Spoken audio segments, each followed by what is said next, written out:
Hey, I'm Heather. I'm a sexuality empowerment coach, and this week's video we are doing Q&As. If you aren't familiar with how this format works, I do a video once a week, and once a month I answer a question that's been sent in. If you're interested in sending a question in for me to answer, you can make a comment below.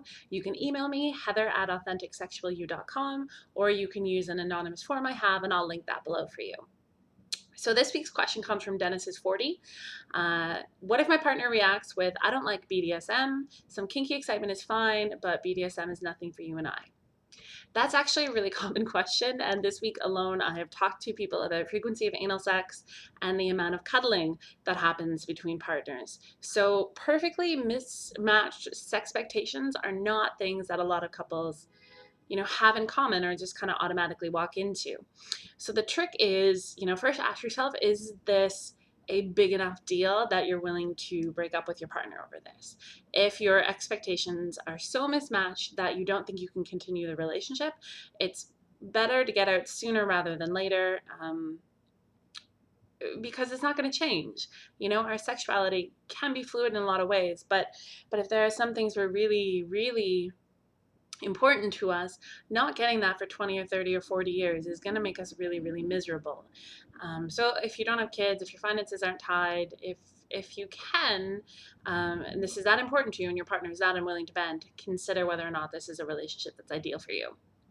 If you do want to stay with your partner, you really like them, there's a lot of shared history, maybe you have kids, maybe your finances are super invested with each other, whatever reason, take some time to actually talk to them about what's going on in what they're saying, okay? So specifically in this example, your partner said they like some kinky excitement, but they don't like BDSM. So find out from them what kink means and what BDSM means and where the difference is. A lot of people, when you say kink, they think, oh, like bondage. And then when you say BDSM, they think, I don't know, skinning someone alive. But the truth is, BDSM and kink kind of operate on a scale, right? You've got lighter stuff here, you've got medium stuff here, you've got really intense stuff over here. And even in the really intense world, it's often not the fantasy that you think of when you're watching kink.com or reading Story of O or even Secretary. High protocol, super painful, big bloody scenes, they just aren't realistic in everyday life. They can be special occasion kind of things, but everyone has to pay their bills. Everyone has to go out to work in the day, right? And you can't spend 24/7 locked up as a rubber gimp in the basement if you have a mortgage to pay. So if your partner is carrying a lot of baggage and assumptions around what BDSM means, talk to them about it and get clear on what you're actually looking for with them and see if they're more agreeable to that. If they say that they just have no interest in that activity, there's not a lot you can do there, and we'll talk about some alternatives in a minute.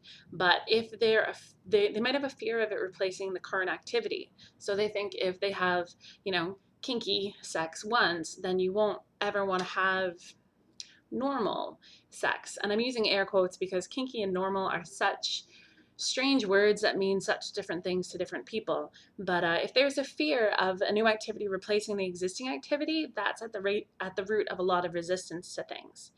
Your partner might also be afraid of going too far too fast.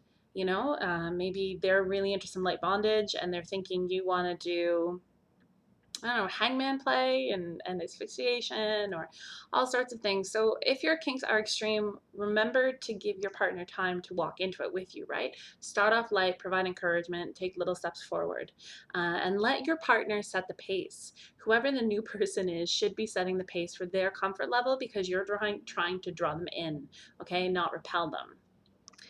Another solution could be if they are willing to let you step out. I'm not saying necessarily open up your relationship to polyamorous or non-monogamy options, but there are sex workers out there. There are pro-doms and pro-subs who are there to help people get their BDSM outlets out if they don't have a partner that's already willing to do with it. If you want to go that route, then actually budget into your finances and see how that's going to work for your partner. If you're a single person or dating or whatever, you're not in a super tied relationship. It might just be something that you can kind of set aside money for on your own and go do that once a month, once a week, whatever you work out. But if you're married, if you have a partner, a wife, a husband, a long-term live-in partner, any of those things, and your finances are tied, your spending habits affect your partner, right? So talk to your partner about it, see if there's money in the budget, and then see what they think is a fair trade. Maybe they really like steak dinner, so offer to get them a steak dinner out once a month and you go enjoy your BDSM activity once a month. Maybe they want a day at the spa or a trip to, they just want a movie date night, or they want whatever is considered a treat day for your partner, so that they can have that activity and you can have this activity, and it's kind of a little more fair and balanced, and it doesn't become a like, oh, you get all this thing and I don't get anything. um yeah, that's actually that's it. So I hope this goes well for you. Remember that you're not alone in this, and this is a pretty common thing, and the key is that you want to spend time talking to your partner about this. You want to see what they're thinking, what's going on with them, and what you can do to make this more agreeable to them. It is all about you, but the more you can help make it all about them in the beginning, the easier this is going to go for you. So Dennis is 40. I hope that gives you some places to start, and feel free to keep in touch and let me know how everything goes. Everyone else, I'll talk to you next week.